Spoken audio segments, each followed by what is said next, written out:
Esse é o segundo vídeo sobre o homem é um ser egocêntrico. Então, brigamos com os outros pelas diferenças, conflitos de interesses. Então eu tenho um pensamento A, o outro tem um pensamento B.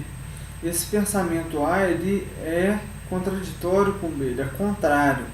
São pensamentos não somente diferentes, distintos, mas um pensamento que entra em conflito com o outro. São opostos. E esse tipo de diferença gera conflitos de interesses. Então, por uma pessoa, ela tem aquele modo de pensar e a outra tem um modo de pensar oposto. E ela pensa que ela está certa, a outra pensa que ela também está certa, e elas vão dialogando, debatendo, e isso gera um conflito de interesse. Uma quer uma coisa, outra quer outra. Isso acontece porque um dos motivos é o homem ser um ser egocêntrico, porque ele vive nele, ele não vive no outro. Então ele não pensa, ele não tem um pensamento como o outro tem. Ele pensa daquele jeito que ele pensa, pelas razões dele, e o outro pelas razões do outro. Mas um não conhece as razões do outro, nem o outro as razões do um. Muitas vezes quando conhece, entende entre aspas, mas não entende assim. Porque uma coisa é você chegar numa ideia e entender ela. Outra coisa é você já discordar dessa ideia, já tomar partido numa ideia e entender o que o outro está falando o contrário. Você pode até pensar que entendeu, mas você não entende realmente, aquilo não faz sentido para você, porque você já acredita naquilo que você quer e aquilo que o outro está dizendo, você simplesmente ignora, você já se apegou ao que você quer. Então, e essas brigas, elas acontecem por causa desses conflitos de interesse. Agora, se a pessoa se colocar no lugar da outra, pensar como a outra está pensando, talvez ela entenda, talvez ela concorde ou talvez discorde. Mas ela pensando, se colocando no lugar da outra, ela vai de certo modo respeitar a outra. Agora, se ela não se coloca no lugar da outra, para ela não faz sentido o que a outra está dizendo. Então ela pode ver na outra uma coisa má, uma coisa ruim, e com isso gerar conflitos. Então é necessário isso, ver-se a partir da perspectiva do outro, para entender o outro, e até para entender onde que o outro errou, o que ele fez que ele errou, ou onde que eu errei, o que eu fiz que eu errei. É preciso que a pessoa ela se desapegue da sua crença pessoal e também que ela não seja apegada à crença do outro, mas que ela seja imparcial e busque pela razão, pela lógica, pela análise, pela observação, pelo diálogo, pelas conclusões racionais à verdade. Uma outra coisa que a gente se depara é o seguinte: às vezes o que é fácil para nós é difícil para o outro. Então tem coisas que a gente tem facilidade e que é difícil para o outro tem dificuldade. Então a gente age, a gente pensa que para o outro é como se fosse para a gente, fácil como se fosse para a gente. Muitas vezes ele vê de uma outra maneira, como aquilo sendo difícil para ele, de fato aquilo sendo difícil para ele, porque ele não tem aquela habilidade. Então, às vezes nós temos uma habilidade de fazer determinada coisa, aquilo é fácil, tranquilo pra gente. Agora para o outro é uma coisa difícil, é uma coisa complicada, uma coisa complexa, é uma coisa cabeluda, uma coisa super difícil, complicada. E a gente, por não estar na visão do outro, acaba tratando como se fosse fácil e tal, e não vê o problema que a pessoa tem com aquilo ali. A gente não enxerga realmente o problema que ela tem com aquilo ali. E assim a gente não ajuda a resolver, porque a gente simplesmente pensa como se fosse fácil para ela, porque é fácil para a gente. A gente pensa que é fácil para a gente, logo pensa que é fácil universalmente. Meio que inconscientemente a gente pensa isso. E acaba achando que para o outro é fácil. Então é importante a gente considerar que a gente se vê no nosso ponto de vista. A gente tem nós como centro, como referência, e acabamos não, muitas vezes, por falta dessa consciência de que nós estamos em nós e nós não vemos o que o outro, os problemas do outro, as questões do outro, então a gente acaba não identificando isso. E às vezes o que é difícil para nós é fácil para o outro. Então às vezes é uma coisa difícil para nós e é fácil para o outro. E às vezes a gente não pensa que, a gente só pensa que é difícil para o outro e não pensa que pode ser fácil para o outro, que o outro pode dominar aquilo e que o outro pode até nos ajudar. Então muitas vezes a gente se fecha e não vê que o outro tem facilidade, que ele pode nos ajudar, que ele pode trazer a visão dele, o conhecimento dele, que vai nos ajudar e nos esclarecer. Então, muitas vezes o que a gente acha que é difícil, fácil para nós, é também difícil, fácil para o outro. O outro tem dificuldades em que nós podemos ajudar, ensinando nosso conhecimento, treinando, ajudando e ajudando até pegar o ritmo. Ou seja, nós podemos ensinar a ele o nosso conhecimento, nós podemos também ou só treinar ele, porque a gente já tem aquela prática, a gente já tem aquele conhecimento, a gente pode treinar ele para ter a habilidade que a gente tem, ajudar ele naquele problema, porque ele tem dificuldade, então para ele é difícil, então, e para nós é fácil, então a gente pode ajudar ele em várias situações em que ele tem dificuldade. E assim como também ele pode ajudar nós nas nossas dificuldades e no que ele tem facilidade. Então, existe essa ideia de que eu posso ajudar alguém com os meus dons e o outro me ajudar com os dons dele. Isso é interessante porque o livre mercado é isso. Eu trabalho e construo uma coisa, eu tenho um dom para alguma coisa, uma habilidade para uma coisa, eu produzo. E eu troco essa coisa por uma outra, que outra pessoa com a habilidade dela produz aquela coisa. Isso seria um escambo. Ou então eu compro a coisa do outro que ele desenvolveu com a habilidade dele, e quando eu vendo a coisa que eu tenho, eu ganho o dinheiro, a moeda de troca. Então pela moeda nós trocamos nosso trabalho, nossas habilidades uns com os outros. Assim ambos se beneficiam, ambos com seus interesses particulares se beneficiam. E assim o mercado funciona, e que é bom para todos. O livre mercado, uma pessoa poder comprar e vender, e nessa liberdade isso gera progresso, desenvolvimento. Isso é bom para mim e bom para o outro, é bom para todos.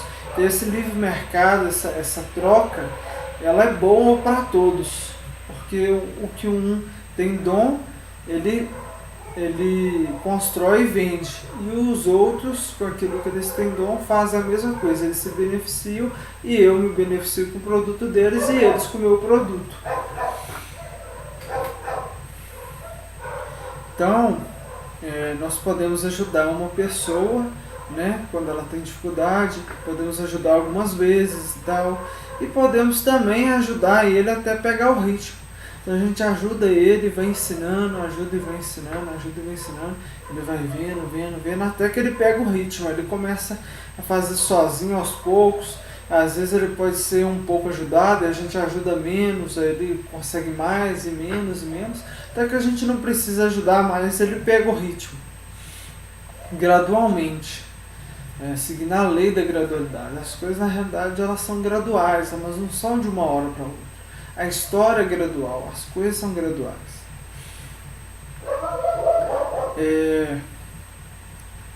E em o que temos dificuldades, podemos buscar ajuda e soluções no outro. Coisas que a gente tem dificuldade, a gente pode buscar ajuda e soluções com o outro.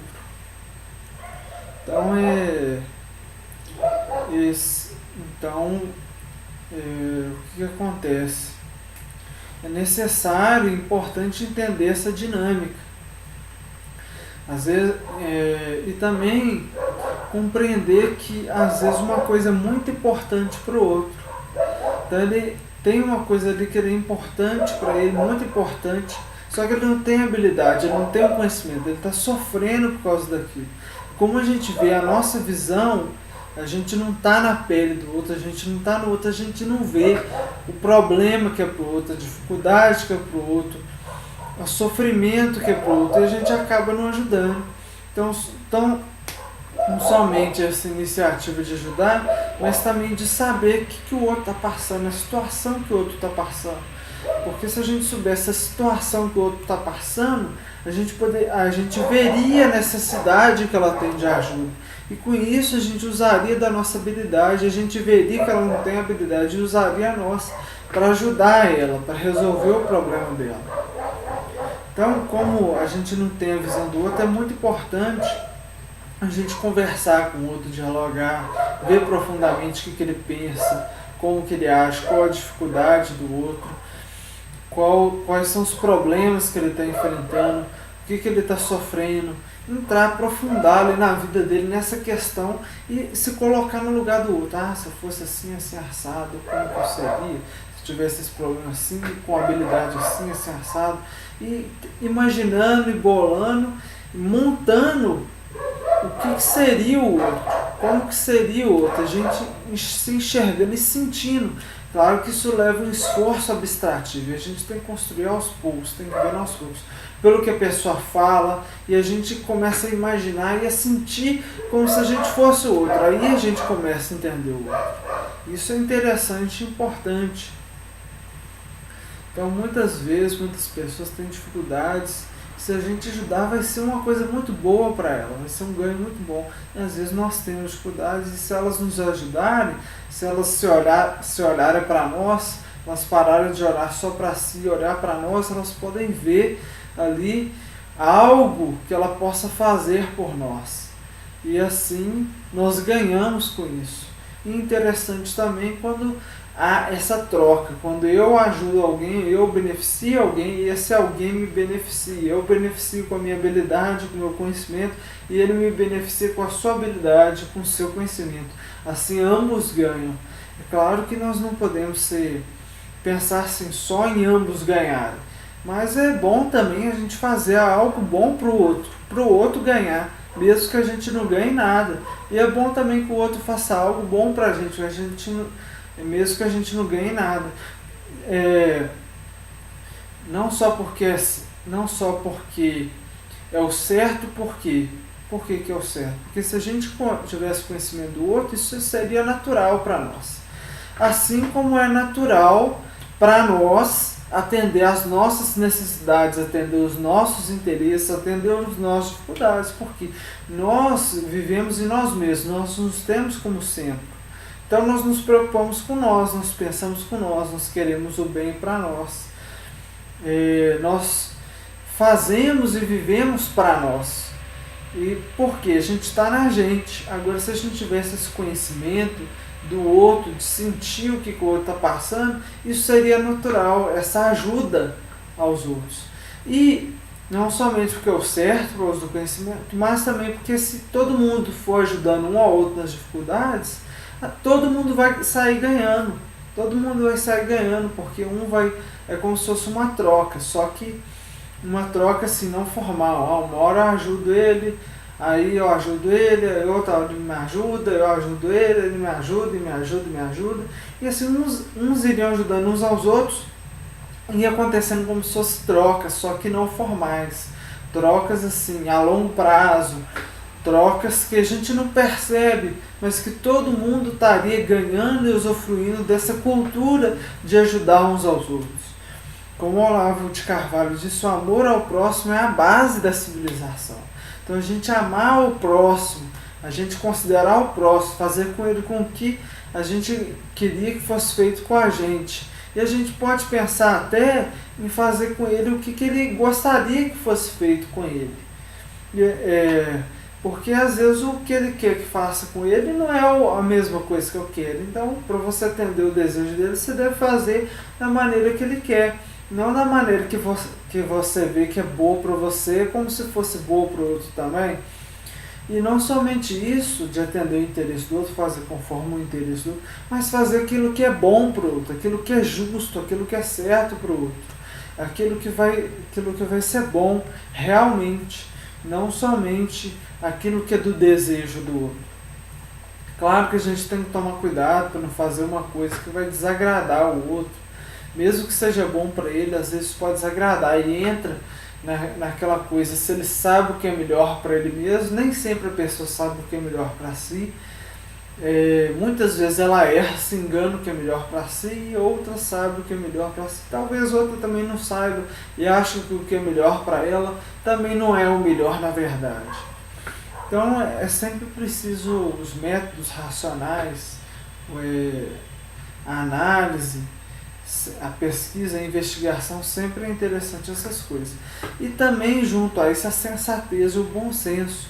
Porque tem coisas que mesmo que vai ser bom para outro, você provou que vai ser bom para outro, ele não vai aceitar, ele não vai querer. Então aí tem o direito da liberdade do outro, do indivíduo. Ele tem o seu direito de liberdade, a sua autonomia, e muitas vezes a gente não pode interferir, mesmo que vai ser bom, mas acaba trazendo resultados negativos, acaba que ele não vai gostar, acaba que ele vai talvez se irar contra você, acaba que pode acontecer coisas ruins. Então a gente tem que saber respeitar o espaço do outro, né? A liberdade do outro, mesmo que a gente saiba o que é melhor para o outro, né? Mas ele não sabe que a gente sabe que é melhor para ele. Ele não enxerga, ele está nele, ele não está em nós, ele está nele. Então ele vê só a visão dele. Se ele visse a nossa visão, ele poderia se libertar daquilo, ele poderia sair daquilo, mas como não é assim, então nada é perfeito, a gente não pode impor a verdade muitas vezes, mesmo ela sendo verdade, para o outro. Não é impor a nossa verdade, a gente não pode impor o que a gente acha, a gente tem que defender o que a gente tem certeza, mas mesmo que a gente tenha certeza que é fato, a gente tem que tomar cuidado com o espaço do outro, para respeitar o espaço do outro, esse tipo de coisa, para não gerar confusão, intriga. Isso é sensatez. E claro, transmitir de maneira sempre equilibrada, falar para o outro de uma maneira assim, que ele não vai se irritar, de uma maneira legal, construtiva, de uma maneira macia, de uma maneira que ele possa digerir. Então sempre tem que ter sabedoria para lidar com as pessoas. E a gente buscar enxergar como ele vê aquilo, para eu vendo como ele vê, eu saber como eu vou trazer a palavra, a mensagem, que seja de tal sorte que, de acordo com essa visão, essa palavra entre nele, no coração dele, entre na pessoa, na mente dele, de uma maneira pacífica, de uma maneira equilibrada, de uma maneira sem conflitos. Então tem que ser de uma maneira inteligente, de uma maneira racional, de uma maneira, numa linguagem adequada. Talvez você deva fazer alguns elogios, falar ou dar exemplos, ou falar de uma maneira assim, mais branda, mais calma, e falando aos poucos, e dizendo aos poucos. Fala uma coisa assim, muda de assunto, fala um outro assunto que ela goste, aí depois volta um pouco e fala de outra coisa, e vai colocando devagar. Tem estratégias que a pessoa pode se utilizar, que ela pode pensar de acordo com a visão do outro, essa é a importância de ter a visão do outro, de forma que entre de maneira harmoniosa, de maneira tranquila, de maneira calma, de maneira que todos saiam ganhando, e tenha a plena harmonia, a paz, e assim que a gente deve buscar fazer as coisas, com sabedoria. Então aqui eu vou encerrar esse segundo vídeo sobre o homem é um ser egocêntrico. Então, até mais.